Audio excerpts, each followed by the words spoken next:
Indira Gandhi, a name some of you are familiar with. The people who know that name are the Indians in this crowd, and then there are the rest of you. Because there's no Indian alive who doesn't know that name.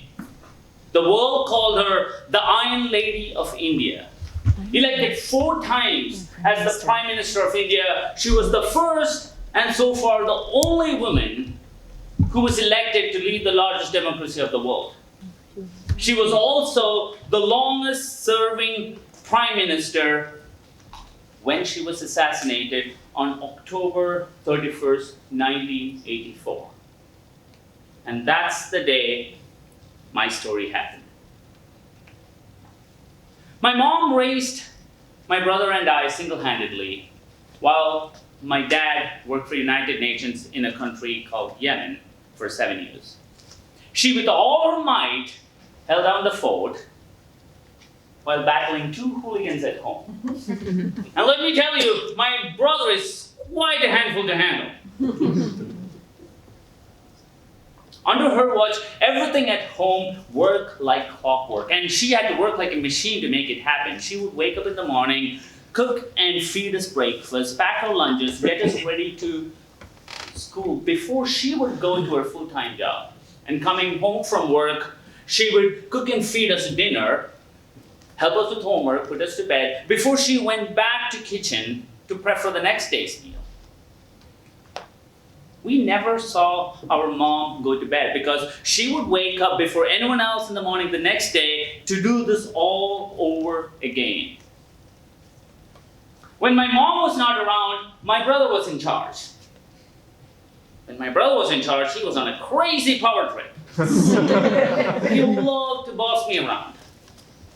We went to the same school, rode the same school bus every day, and as I said earlier, my brother is quite a handful to handle.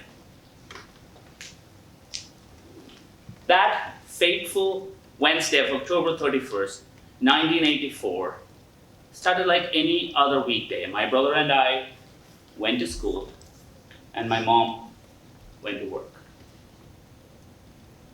The morning was fairly calm and quiet, but around noon, there were rumors that the Iron Lady of India, Indira Gandhi, was assassinated by her bodyguards.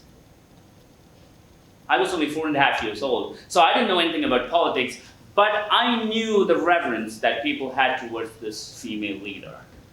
Even people who disagreed with her politically agreed on one thing. She was a badass. A woman who could stand shoulder to shoulder with any man and demanded respect from the world's political leaders. She could not only answer the condescending questions from prudes who usually dressed up as BBC interviewers, but also at times could intimidate them. Indira Gandhi was gunned down by her bodyguards at around 10 o'clock on October 31st, 1984.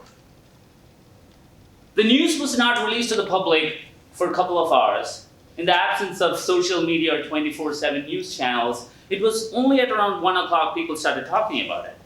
At 1:30, in an unprecedented move, the school authorities decided to end the school day early.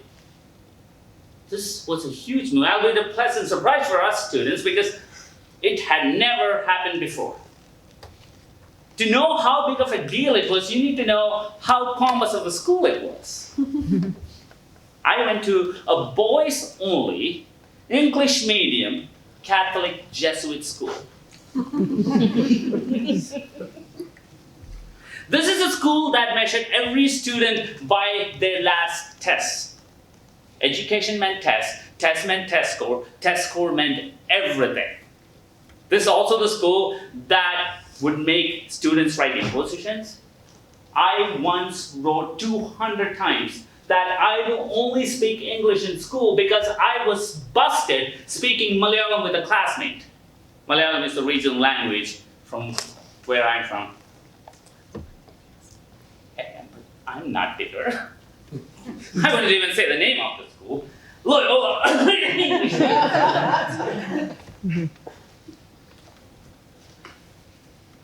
as the news spread across the country, so did anti-Sikh riots spread across the country. Indira Gandhi's bodyguard belonged to a minority community called Sikhs. And anti-socials used that as a reason to attack Sikhs and throw India into its worst riots since independence. States with sizable Sikh population, countless men were beaten, many died. Houses were stoned, many set ablaze. An India-Pakistan cricket match was abruptly cancelled in the middle for All India Radio to start broadcasting horrible accounts of Sikh massacre. The news also reported stories of injured Sikh men being denied admission to hospitals until they cut their hair. Turban-wearing Sikh men had a choice to make that day. Either cut their hair or get medical care. In the wake of this rampage and utter pandemonium, people were scared to be on the street. No place other than home was deemed safe. And All India Radio continued to broadcast public service messages saying, stay at home, do not venture out. Meanwhile, at school, our school went into a total lockdown while the authorities figured out what to do with the students in school before the situation got really worse. Students and teachers huddled around the radio to get the latest updates on violence across the country. The inhumanity I heard over the radio was frightening. After an hour and a half of lockdown, the authorities decided to send the school bus out with a private convoy of vehicles driven by a few brave teachers. Everyone expected an armed assault on the school or the school bus at any moment. My brother and I looked after each other while we were at school, him looking after me more than the other way around. We usually met at the same spot before the school bus, before our bus ride home. That day, students were rushed into the bus, and the students usually form an orderly line to get into the bus. They were scattered all over the place, and the teachers never cared about it. And all throughout, I did not see my brother that afternoon. I stood at the same spot that we usually meet. Among all this chaos, all I wanted was to see my brother. I waited there.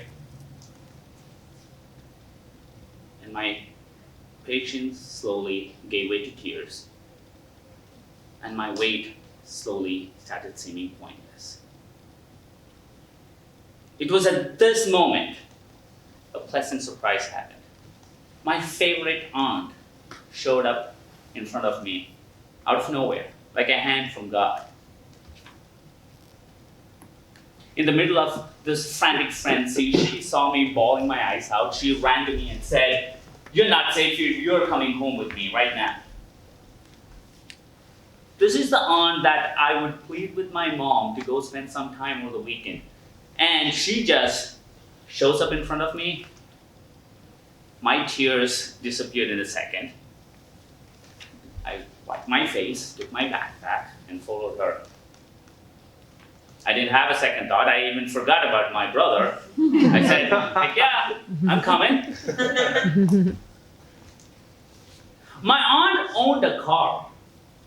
My parents did not own a car. So even that 10-year-old 800cc, barely four-seater, was still a factor for envy.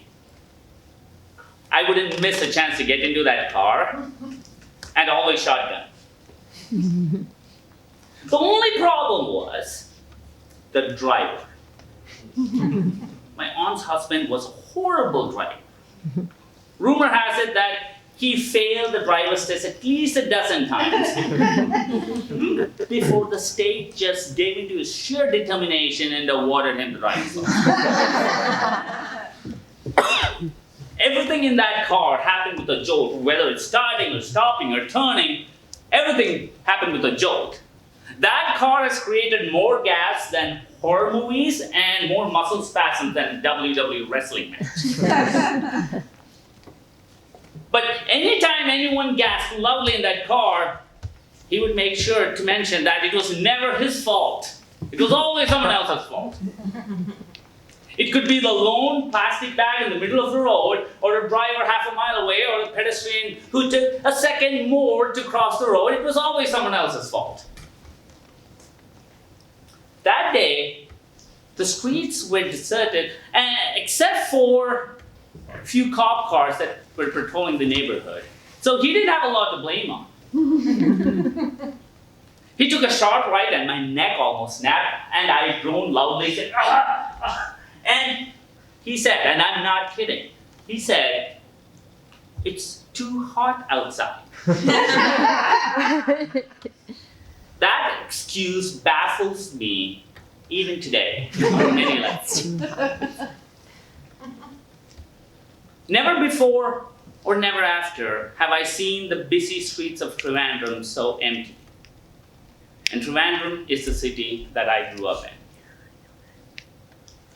It was so weird to see the cities empty, but I was preoccupied by the bad driver that I couldn't think of anything else. Meanwhile, my brother reached home alone.